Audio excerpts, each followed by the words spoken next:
Welcome to the Lasting Mission podcast, where we share the voices and experiences of veterans and their families. I'm your host for today, Britt Myers, and I'm joined by Katt Whittenberger, who's the founder and executive director of Mountain Valor. So thank you so much for coming on with us. Thank you for the opportunity. Of course. Okay, so looking back, you've had a really long military career, which is so admirable. Tell me about what inspired you to join the Navy.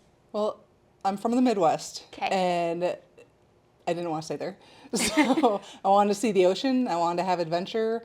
At the time, there was a commercial that was on. There was a recruiting commercial for the Navy, and it had this petty officer that was leaning against the lifelines on a ship talking about adventure and seeing the world and being a broadcast journalist.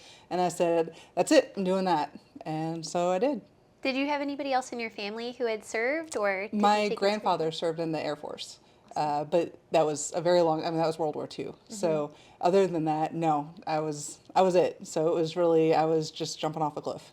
Oh my gosh. And was there a lot of females that you were joining with in the Navy at that time? I can't imagine Oh there no, was. No. no, Yeah. no. It was, when you sign up and you sign the paperwork I signed when I was 17, so then I was in the delayed entry program, which basically means that like once a month you go to your recruiter's office and you practice drill and you start to memorize some of the things that they want you to know for boot camp, which did come in really handy. But yeah, I was always the only girl. Oh my gosh. Okay, so what year did you end up actually going in? So I shipped to boot camp in July of 2000.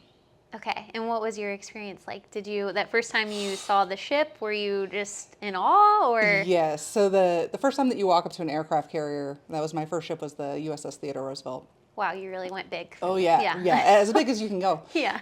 So those things are 4 football fields long, right? And you can only see about 2/3 of the ship is above the water, and it's insane. I remember looking at it and being like, how does this thing float? Yeah. And it's, you have to climb up all these stairs just to get on it. And then you have to render honors when you walk aboard.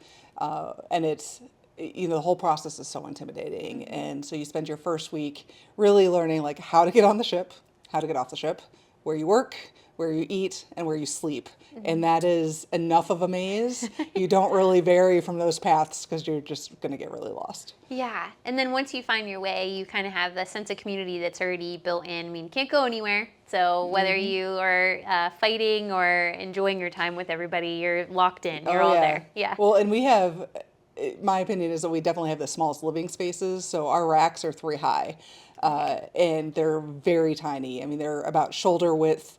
I know a lot of the guys, when they would roll over, their shoulders would hit the rack above them. And all your worldly goods you can lift your rack up and there's a shelf about this deep, the whole width and depth of your rack. And then you have like a little tiny locker that's like this, that's like just long enough to hang a shirt in without it wrinkling. And that's where you put all your stuff. That's Wow. it. That's all you got. Okay, so this is random, but one of my close friends, her dad is 6'5", and they went and toured, I don't know what size ship it was, but he had the hardest time fitting even through the doorways. Do they have height, like max height restrictions to join the No, Navy? and one of my admirals, the man was like 6'7", and he was a submariner. And so when I finally got up the courage to ask him, I was like, how did you fit in there? He said there were 2 places he could stand up in that sub, and he stayed in those 2 places. Yeah. That makes a lot of sense. Very smart, yeah. That's why he made Admiral. Exactly. Well, it sounds like your first year was probably just kind of getting your feet under you, if you will, getting your sea legs, just making that transition over from civilian to military life. But then, as we talked about a little bit for September 11th episode, you also had a pretty unique experience after that first year, in that when those events happened and that tragedy occurred, it really set you on a different trajectory with the Navy. Is that Very accurate? much so. Yeah. So September 11th happened about a week after I checked on board the ship, and then about a week later, 9 days later, we deployed. So we were one of the first ships to go over. We were the night flight operations ship. So it was our aircraft that were flying at night, and that way we had a 24-hour basically munitions package between the other ships that were over there that were launching during that day. And that was just absolutely incredible to be part of that. Yeah, did you ever go out onto the deck at night? So you can't go on the flight deck when there's flight operations going on. Oh, obviously, That's how you I knew get that. blown over the side. Yeah. But you can go up to the signal bridge, and so that is on the like it's 9 levels above the flight. Well, technically 6 levels above the flight deck, and you can observe what it's like, and you're looking down on it. And especially with night operations, there's so many cool lights. So you have the guys that are directing where the aircraft are being moved, and they've got the lights in their hands, and the different way they wave them is telling them different things: speed up, slow down, turn this way, turn that way, stop, all that. And then the jets power on, so you see all that, and it's just really neat. That's so cool. Did you ever hang out with the pilots then? No, because my job was public affairs, I interviewed a lot of them. Cool. And that was always interesting to hear their stories and what they could see. We were lucky enough that our commanding officer was really big on showing the crew the consequences of our actions. So both in a good way and a bad way. When we screwed up, we also got to see the consequences of our actions. But he would show that battle damage assessment of like, hey, we knew that there were bad guys here doing this, and this is the imagery of the bombs taking out that site. And it really did a lot to motivate the crew that we deployed right after our country was attacked, and we were taking out the folks that had figured out how to do that. You had mentioned that once you joined the Navy, there weren't a ton of women in the field at that time. So when you were on the ship, did you notice that much, or what was that like for you? Not really, because it was my first experience, so I didn't have anything to compare it with. Looking back, I'm looking at the numbers. I mean, there were far fewer women. There were definitely far fewer women in leadership positions.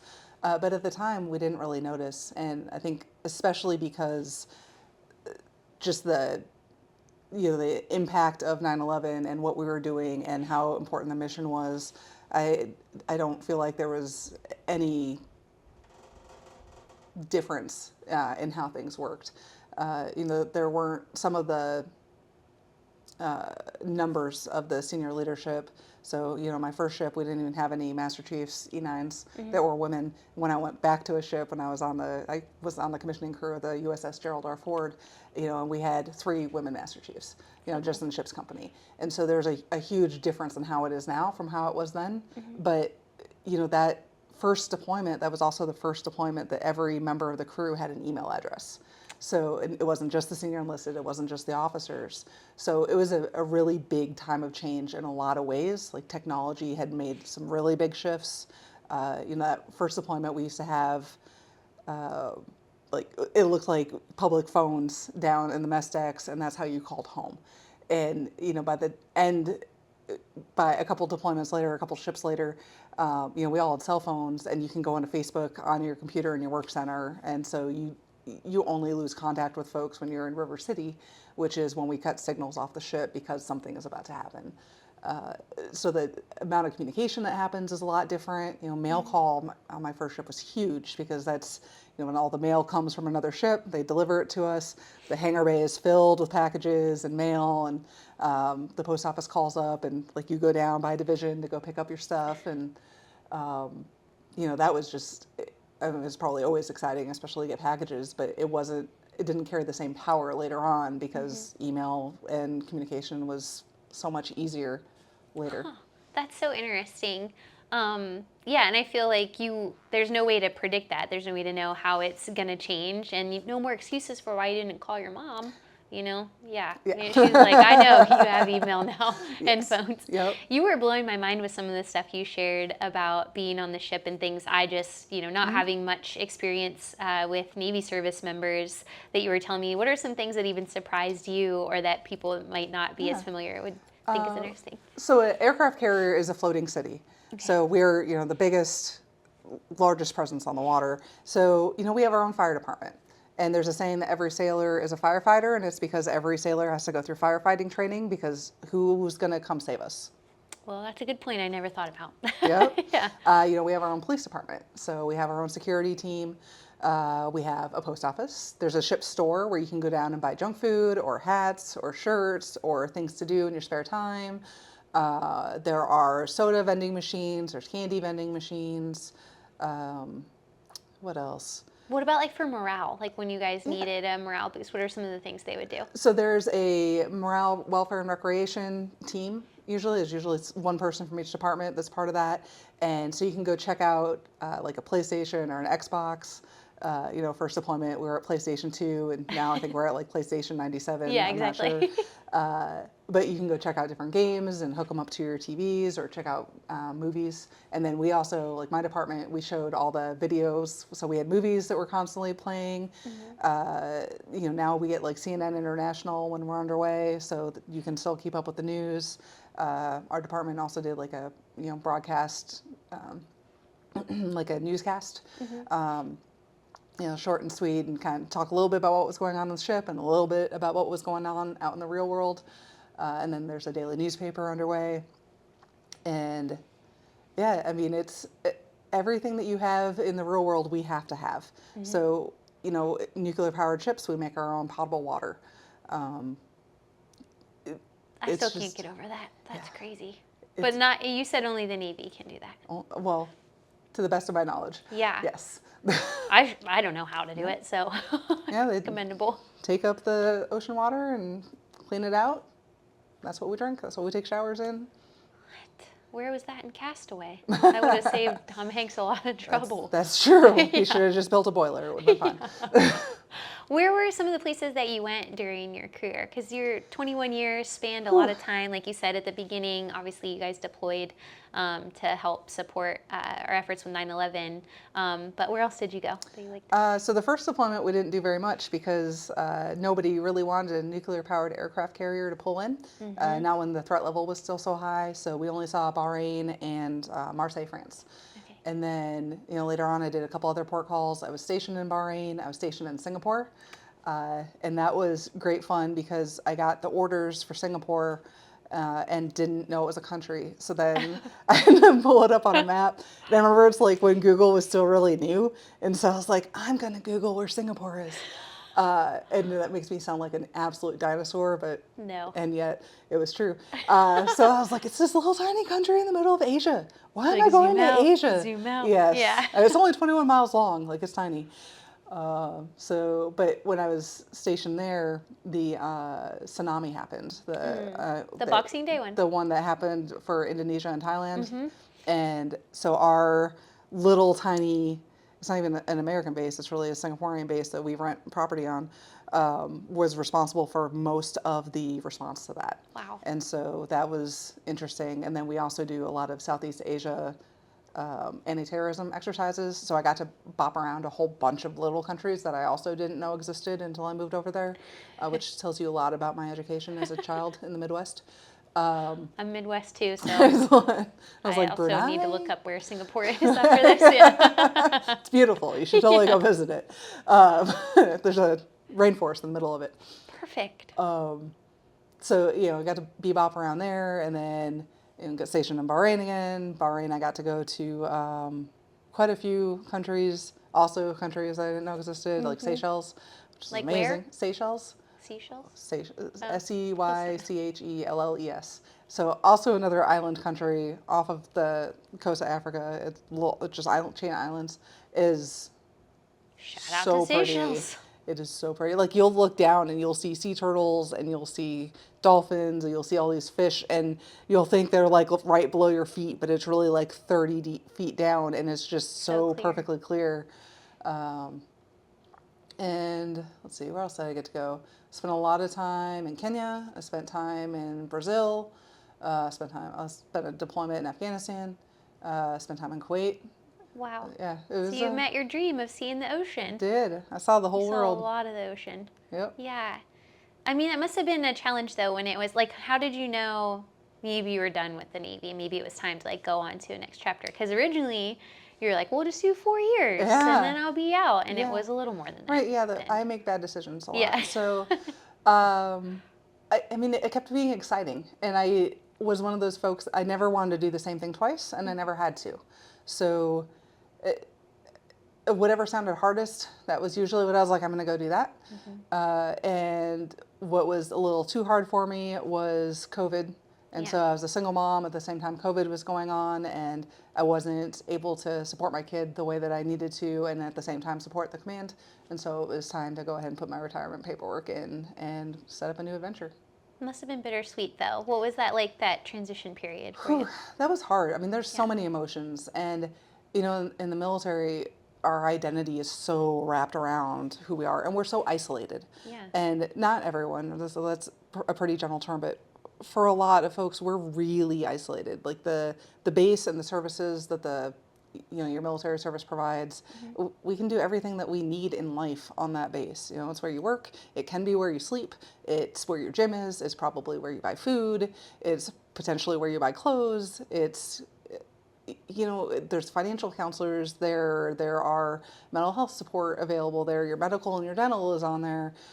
You don't really ever need to leave. And so when it was time to retire, I also made the decision to go retire somewhere where I didn't know anybody, because that is also a great decision. But I wanted to have a farm. Like, I grew up on a farm, or I grew up on a homestead, and I wanted my son to have that same experience. And so I picked the middle of the mountains of Virginia and said, I'm Which gonna. you'd probably been to many times. Sure, I and was spent a there. I lot. went there one time, Yep. and said, "This is great.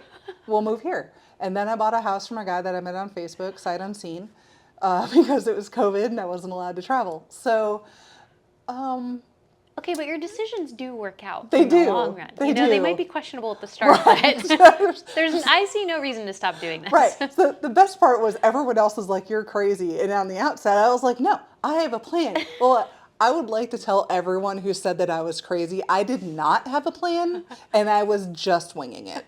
For the record. But it's fine. It worked out. It worked out.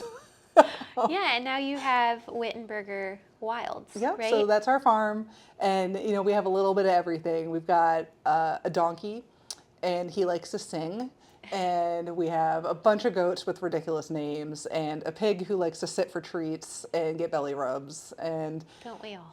too many dogs, and entirely too many cats, chickens and ducks and a goose, and it's absolutely amazing.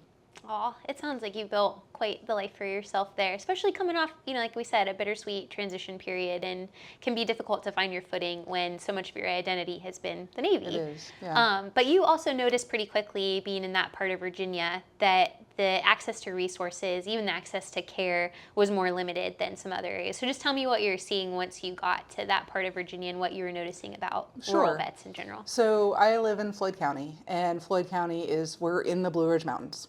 And our closest VA medical center, it says, is 45 minutes from my house. It really takes an hour and a half to get there, because It's not a straight drive. It's Yeah. not a straight drive. And you know, there's switchbacks going down a mountain, and you know, if it's raining or if it's snowing or if it's hazy or if it's foggy, Or if there's deer. or if there's all the deer, every deer in Virginia is on that road somehow. You know, it impacts your travel time. And so the first 3 months after I retired, I just kind of sat and tried to figure out, like, what am I doing?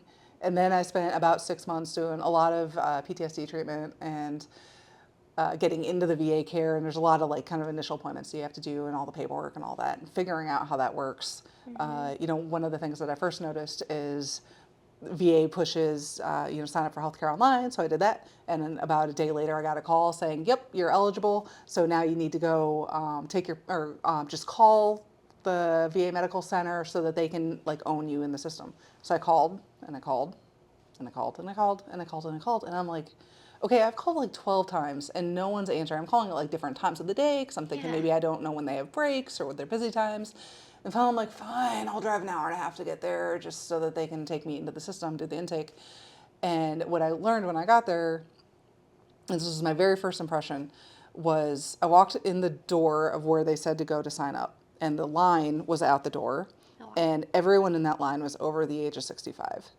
And then when I looked in at the little office structure where they could have 3 workstations, there's one, and that phone just kept ringing. And I'm like, oh. That's why he never answered. There was no way. And I'm listening, because I'm nosy, I'm listening to what he's telling people because I'm trying to figure out, like, why is this? Why is it? Because I have nothing else to think about. So I'm like, well, let's look at this process, identify the issue. And it was, you know, older gentlemen who were trying to get in there, but part of how the VA determines the copay system is based on your income, which means you need to bring in a tax return. Yep. And the gentleman didn't want to share his tax return, or he didn't know that, or he didn't know where to get it from. And, something that's simple for me, I'm like, okay, cool, I did it on TurboTax, so I'll just pull it up on my phone, I'll show it to you, you'll see the number, we're good. It's not the same for different generations. And so what the guy was telling the veteran and what the veteran were hearing were two completely different conversations, and they're both getting frustrated, and the phone is still just Ringing. constantly ringing. And I was like, oh, there's a failure in this process. And so that was kind of the first thing that I noticed. And I was like, okay, this process was easy for me, but it's also very understandably not easy for others. And so all of my primary care and all of that is done through the Women's Health Center, which means like our PCMs are all women. Everybody who works back there are all women. And our PCMs, at least at the time, I'm not sure if this is still the case because I'm not sure how manning has changed.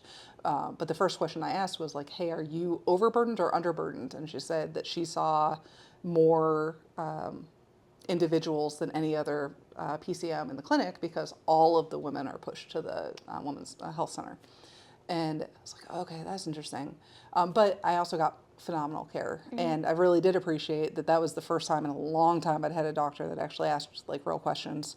And anything that I said I wanted to have looked at, she was like, okay, all over it. And I got a call within a day to schedule those appointments. Some of the appointments were a long time. Yeah.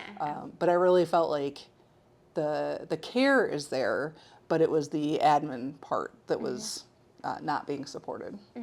And so instead of just going home and saying, well, that's too bad for them, but this ended up being good for me, you did not do that. Right. And you Yeah, started. I have some personality flaws. So, part of that, like the first couple of months of retirement, was I purposely isolated to try to figure out what I wanted and like what was going to make me happy. And I did, like I said, I did all the bunch of PTSD treatment, a lot of really kind of thinking about like if now I'm a mom first, what does that mean? What does that look like? Like what am I going to see as success there? Because I'd never really thought about it because I was always so overwhelmed by all of the demands on me that I was just doing the best that I could at whatever situation was coming up. And now I had the opportunity to really, to be fair, I'm also very aware that I was very lucky to have that opportunity to take a step back and really define like what the future is going to look like and what my goals are. And so started realizing like, okay, I need to make a friend group here. I can't just be chickens and goats. And so, they're really good conversationalists. Good friends, yeah. Yes, they will Yes. agree with everything if you have food in your hand, which is actually not that different than sailors, just to be clear. So you joined the local VFW post and realized a lot of the same things that I'd seen at the VA. Like, hey, these guys don't even know that they get a mileage reimbursement. Yeah. So, or that the healthcare rules have changed. And, I'd sit there and listen, and I was definitely the odd woman out because I was the only woman. And and my kid came to the meetings. Like he sat over there and played on his iPad, but he was the only kid because I was the only one that had a young kid. And that's such a huge difference. Was that on top of the 20-year war, we also had families and we missed them. Right. So we don't use the post as a place to get away from our family. Like we want our family to be with us as much as we can because we know we missed out on a lot. And also, I think everyone should be subjected to having to watch hours of Minecraft. Yeah. So it's going to teach you something about yourself. My dad takes me to our VFW post, and it's mostly chili dogs, which are delicious. So we don't A have lot any of of chili that. dogs. Really? Nothing, no. No.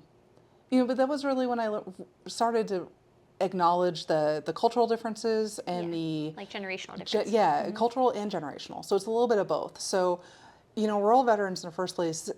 Its values are really independence, self-sufficiency, and family is everything. Yeah. So you don't go out and ask for help outside of those boundaries until you really, really need to. But you also don't ask for help if you have no idea that help is available, right? And so a lot of those Vietnam guys and the Korea guys, when they came home, they were told no, they weren't eligible for services. And then they never went back and asked again, but also why would they? If they didn't know that things have changed, why would they put themselves in the situation to be told no again? Right. And I think that is a very understandable reaction. So, you know, I was really lucky when I retired that we did the transition assistance program. So that's where they sit us down for a week and they spew a lot of data at you. And you probably understand about 10% of what they're saying because the people who are doing the presentations know it inside out. And then you're sitting there also focused on like, right now I still have all these 300 things due at work, but I'm being forced to sit in this room, but I don't want to sit in this room because I have people waiting on me out there and those people matter. And it's also, you know, there's some deflection in there because you don't want to think about that transition because it's scary. Yeah. So, you know, they do a really good job of making you aware that like, hey, there are things. Go find the things. Yeah. Not necessarily like and I don't really think they could solve this. Like, this is your checkbook is you for what you're doing as a human, like, and where you're at. This is what you need to go do. But that's also probably a bridge too far to be I wish, feasible. maybe. Yeah. And so I knew I'd get VA healthcare. I knew that I'd get, you know, that the housing benefits are out there. Like I knew that there was a lot out there, and I'm also computer literate. So now I'm like, like I'm joining these Facebook groups and I'm seeing how things work and I'm learning and I'm watching people complain and then I'm watching people respond to the complaints with like, hey man, like if you do it the right way, it'll actually work. Stop trying to cheat the system. And, you know, kind of like digging through all that and being like, okay, like this is what really makes sense and this is what should work. And even then, I wasn't aware of all of the stuff that was available. Yeah. And you have to be an expert in a lot of ways. you do, you know, and everyone's default answer is like, well, the VA should do that. Well, there's also State Department of Veteran Services, and the different states call them different things. But a lot of the time, that's the family support, that's the education support, and that's the employment support. But we don't talk about that, or at least we didn't when I did the transition training. And so there's this, like, VA is this huge organization.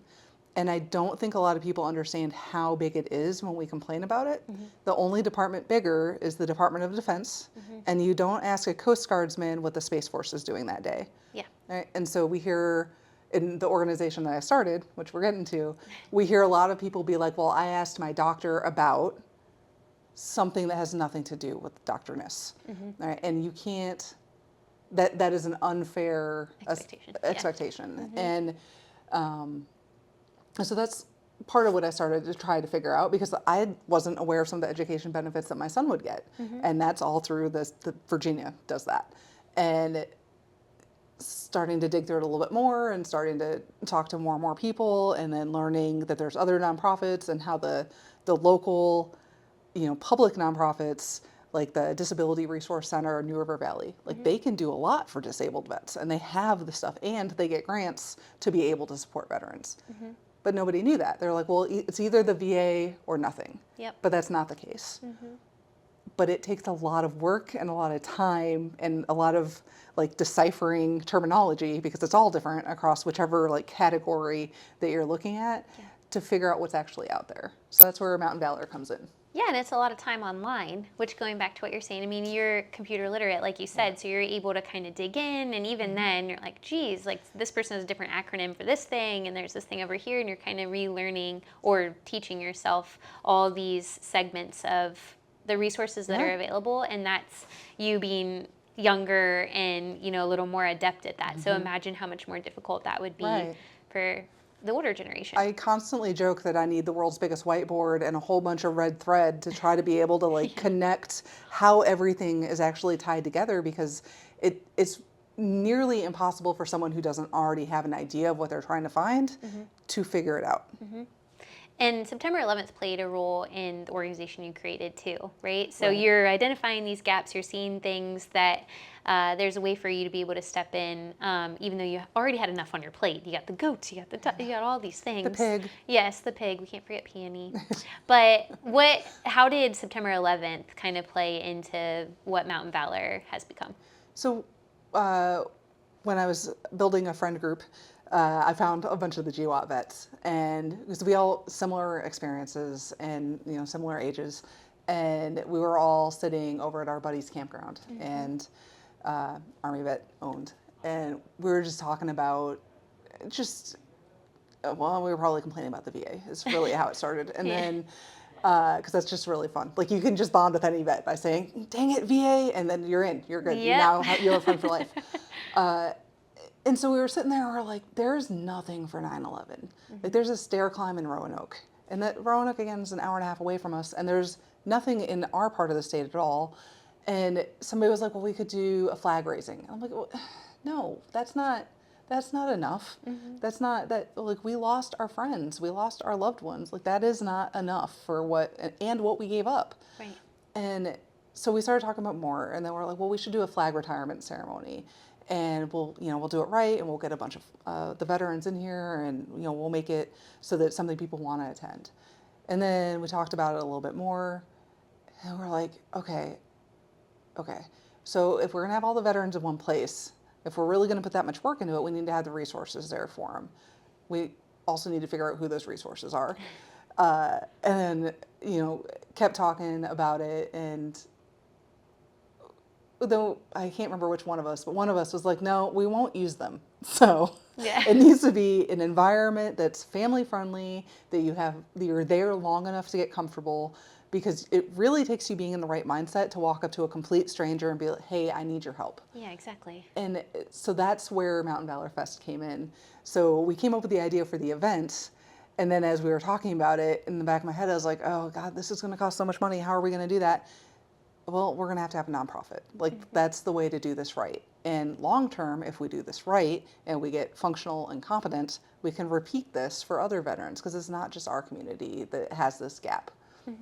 It's just so admirable. And I feel like there's something to, we can all spot the inefficiencies or the areas where there could be more resources or more support, but just so few are able to take action after that. And I just really admire that you didn't just spot a problem or a challenge, but that you and your friends or your neighbors came together and said, like, how are we actually going to be able to do this and sustain it beyond? You could have just done that first year and that would have been enough, but you're making it something that's able to reach beyond even the Floyd County community, which Right. is really awesome. Well, thank you. I really problem. appreciate that. Well, we have an amazing team. And so that first year when we were talking about Mountain Valor Fest, people looked at us like we were crazy a lot. It was usually me. I was usually the one talking about it. It's a common theme. Yes, it's fair.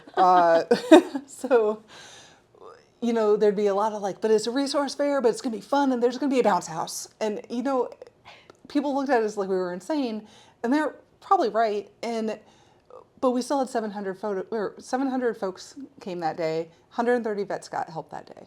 And we're like, okay.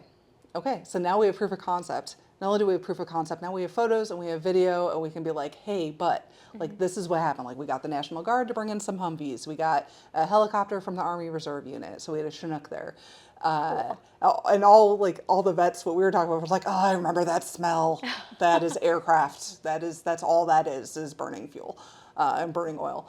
And so much fun stuff for the kids, and live music and food trucks. And in order to come into the event, you have a hay wagon ride down from parking to the old Coots table. You're welcomed by some cranky old men, and who we handpick for their crankiness, Yes. cranky cheerfulness. And then in order to get to the food, or to get to the beer, or to get to the anything fun at all, you have to be funneled through all of the resources. So Smart. that way you're at least exposed. So then you go and your kid's on the bounce house, jumping around, you're listening to music, you're eating, you're walking around looking at stuff. On your way out, weirdly, you have to go right back through those resources. And so you've had a couple hours to really kind of think about it, and maybe a beer for courage, because that's what alcohol does for you. Yes. And you get that chance again to be like, hey, like, what is it that you do?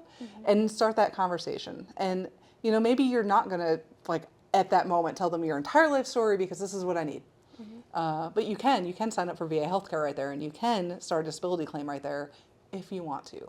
But for most people, it's, I don't really understand what you do. And maybe I have a friend who, and that friend may or may not actually be you, but they get to ask questions and really start to recognize that there is a ton of support out there, and they're not isolated. They're not alone unless they choose to be. It's really special.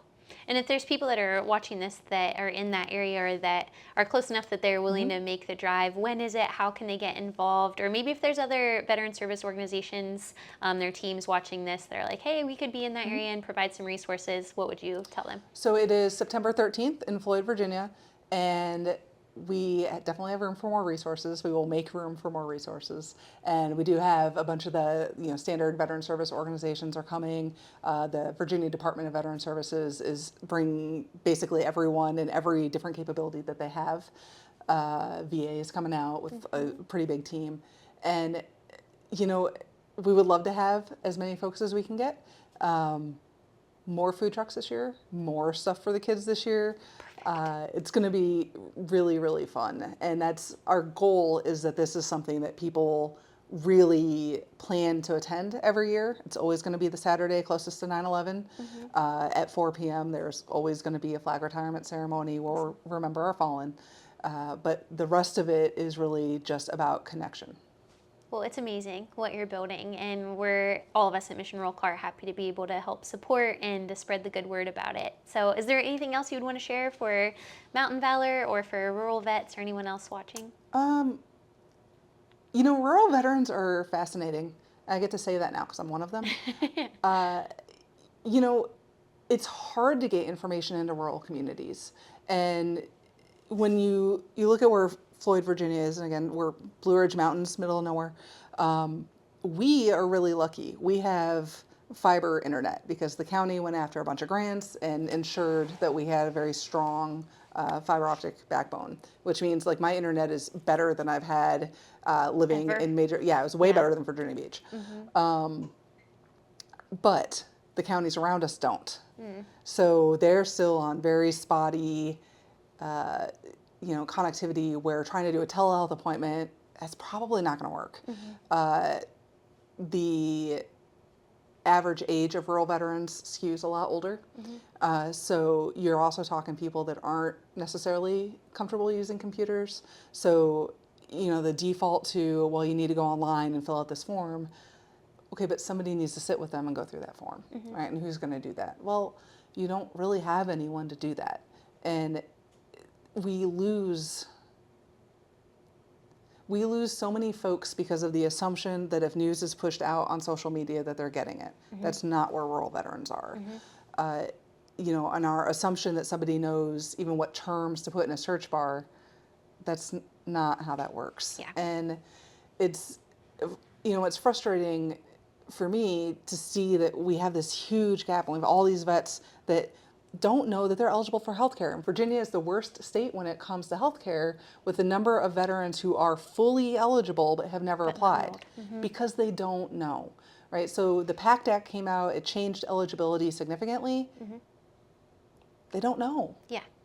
And it's the assumption that it's going to be easy for a veteran to get to the VA. Well, it's probably not. And again, my county, and specifically like where my house is, I don't have the long gravel roads that wash out every time there's rain. But I do still have to go through switchbacks. And if it's raining, or if it's snowing, or if it's foggy, or if it's hazy, or, the moon is in the wrong phase, that road suddenly becomes significantly more hazardous.